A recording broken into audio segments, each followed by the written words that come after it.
Recently, a big YouTuber known as King's Commentary claimed, and he made a video saying that he bought $1 million house at 24 years old. So really, what I want to explain today is the truth behind that. Like, did he actually? Because I have some insider knowledge on this. So King's, he's actually a buddy of mine. He's a close friend. And I want to share with you a little bit about how he got this deal and how he managed to buy this house at 24 years old. And did he actually do it? So I want to expose King's Commentary right now. If you are new to the channel, my name is Justin, you're wrong, and I've helped hundreds of people make money in real estate. So let's go on to King. So if you haven't seen his video already, in the video he essentially, he talks about his journey, how he came to be. All his videos in the past were a lot of entertainment, pranks, fun stuff, and recently he's transitioning his channel into more real estate investing, teaching how to flip, wholesale, that kind of stuff. But he claimed to have bought $1 million house in LA. Now here's the real situation. So most new investors, they think that in order to buy a house, you have to be the one to find it. And that's not the case at all. He didn't find the house. There's another investor friend of his, they found the house, and he was able to essentially partner on the deal by doing something else. Not by finding the house, not by offering renovation skills, because he's not a contractor, he's not gonna fix up the home himself. He brought the money to the table. And he also brought other things like social media, expertise, whatever, like stuff like that. But he brought the money to the table to buy the house. He didn't just have like $1 million in his bank to bring, but really, here's what the investor needed. So the main investor, they're going to use hard money to actually buy the home. So hard money, if you don't know what hard money is, it's just a lender out there who's able to lend for short-term loans. So they're able to lend for like 6 to 12-month terms, assuming that you can fix the home and resell it at a higher value. So they're like short-term lenders, but they charge higher interest rates. So they're a little bit different than these conventional lenders who are charging like 3, 4, 5% for conventional lending for like 30-year mortgages. It's like they're able to do 6-month mortgages or 12-month agreements, essentially, where you can pay off the home at the very end of the 12 months. So that's what a hard money lender is. Now, the main investor, the one who actually found the home, they're using hard money to finance most of the purchase. So most hard money lenders, they'll give you like 90% of the purchase. It also just depends on skill set or whatever terms they have, requirements. That has to come from somewhere, and it doesn't have to be from that investor. It can be from someone else. It could be from raising private money from another friend, family, whatever. And King's kind of came in as a partner. He said, hey, like, if I were to raise the money for the 10% down payment or whatever the down payment that was, and maybe raise money for the rehab or whatever agreement they had, I kind of forget the specifics, but when we talked about it, he raised money essentially for the gap, the in-between, not for the 90% of the purchase, but for the 10%, maybe the rehab, maybe anything else like holding costs, stuff like that. But he essentially raised part of the money to buy the home, and that's how we got to get the partnership on the deal. Now, I'm not going to go into details about their profit split or whatever, because I don't really know. They're essentially splitting the deal, splitting the profit some way, somehow, in exchange for him finding the money for the deal. Now, a lot of people out there are thinking like you can only make profit on a house flip or a rental property or a wholesale, whatever it is, for just finding the deal. Like, everyone thinks like that's the main thing. And although it's very important, like it's a very important skill set to actually be able to find these deals and find these houses under market value, there's another big skill set out there, and that skill set is being able to raise money. Now, to raise money, you need a few things. You need to just be a trustworthy person and have a good reputation, because no one out there is going to be lending you money if you don't have a good reputation and they can't trust you. I would say the sales skills for raising money is not as important as a reputation. Like, your brand and your reputation is everything, because at the end of the day, you're going to be raising money from other people. You're essentially asking people to give their hard-earned money to you.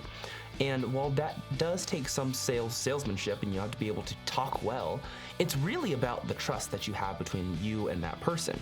And often when it comes to raising money, it's like, you don't always raise money from people you know. Like, the money that I've raised in some of my deals have come from complete strangers, like from social media, who just followed my Instagram or YouTube, whatever. Like, they've just given me money. And it's because the trust that I've built over time. And yes, I can speak well. 1, I had a good reputation. I still do, hopefully. 2, I have pretty decent sales ability. I can talk to people well. 3, I actually know what I'm doing, and I can prove that I know what I'm doing, and I have a track record showing that. Like, look at all my past successful 14 or so deals. I've made money on all of them And if I continue to do this over and over again, especially just being more and more conservative, like, we're not gonna lose money and I'm gonna pay you back. And so like there's a track record that's also kind of alleviates people's anxiety or fear about handing someone else their money. But essentially what Kings did, he was able to say, hey, friend, how about I raise money for your deal and maybe offer a couple other things, because Kings is really good at social media, content, stuff like that. So I'm sure he offered some content services and stuff like that. But just for that, he's able to profit on literally $1 million flip. Now that's not $1 million profit, but $1 million purchase price and over $1 million after repair value when you go to resell it. So like, this is a big home, and I'm super pumped for him, honestly. But I just want to let you guys know out there, like, you don't have to be the one to find the deal. There's other things out there that you can do to make money in real estate. And in my opinion, there's really 3 main things that you can do to profit on a flip, on a house flip. And of those 3 things are really skill sets. 1, the skill set to find a deal. It's like a triangle. Imagine a triangle skill set. So at one edge of the triangle, or a quarter of the triangle, you have finding the deal. So you need to have someone, whether it's you or someone else, having the ability to find the good deal. Without the good deal, you have nothing. So someone needs to be able to find a really good deal at a massive discount to make money on any flip, right? The next corner is being able to find the money. Like, that is an extremely important skill set out there, because a lot of people think that you can only buy homes if you have money yourself, and it's just not true. Like, I bought several homes now without using any of my own money, and I thought that I'd be stuck using my money for a long time, and it was a lot shorter than I thought. Like, I used my own money to buy flips for maybe a year or 2, and over time, after just kind of building up my track record, experience, and just kind of comfortability, to be honest, I started to be able to buy houses with none of my own money. So like I said, 2 of the things, skill sets that you need is being able to find the deal, find the money. And the third thing is, if you don't have, I guess, the skill set of finding the deal, finding the money, you can put the work in. Like, you can put the work in to partner on the deal, either with experience, a mix of experience as far as managing the project, or you can kind of guide everything. So you can be like the operator behind it. Like, you can be the project manager, you can be the one that deal with the lender draws as far as rehab goes, because a lot of lenders, they're able to give reimbursements for deals. I'm not gonna go in depth on that, but you can do a lot of other things besides just finding the money, finding the deal. Like, there's a lot of other things that you can do. So if you are trying to make money in this whole real estate investing world, then just think of what you have available to you. Like, for example, you could have lived with very wealthy people your whole life. Like, maybe you lived in a part of town that was very wealthy, and all your friends' family is very wealthy, and you have that trust there, and they know you're a good person, you have a good track record in just life in general, being a good person. Maybe you could be really good at raising money, and you developed a skill over time. Maybe you are really good at finding deals. Maybe you're just, excel at finding deals on eBay for like shoes, or you flipped couches, or something out there that you were good at identifying discounts. You can be good at that for finding real estate deals as well. Maybe you're just really good at managing contractors or being a contractor. Like, if you're a contractor yourself, I'm sure you can partner with an investor and split profits somehow, as long as you charge nothing on the rehab, essentially. Like, you can split profits or something like that. Like, you can work something out if you have a skill set, or if you just have someone to reach out to. And that's why I was super happy for Kings on this deal, is because he wasn't the one to find the deal, but he brought the money and he was able to do it anyways. And another thing with that is, like, I've seen that in my own business as well. Like, not for me bringing the money, but someone's brought money to me. Like, for example, here's a scenario. I got a new deal under contract, and I was like, oh crap, like, I don't have any money on this. And like, I was out of my own money, and I was like, I need to raise money if I want to get this deal. Someone else, a friend of mine, actually the guy who brought me the deal, he brought me the lender too, the private money lender. So essentially, he brought me the deal, and I was like, yeah, I'll buy it. I'm like, do you know anyone who'd lend to me on this? And he's like, actually, no, I think my grandparents might want to, especially if I'm involved, if he's involved. So he's essentially my project manager for this thing, managing the contractors and whatnot. But essentially, he brought his grandparents to give me money for buying this home.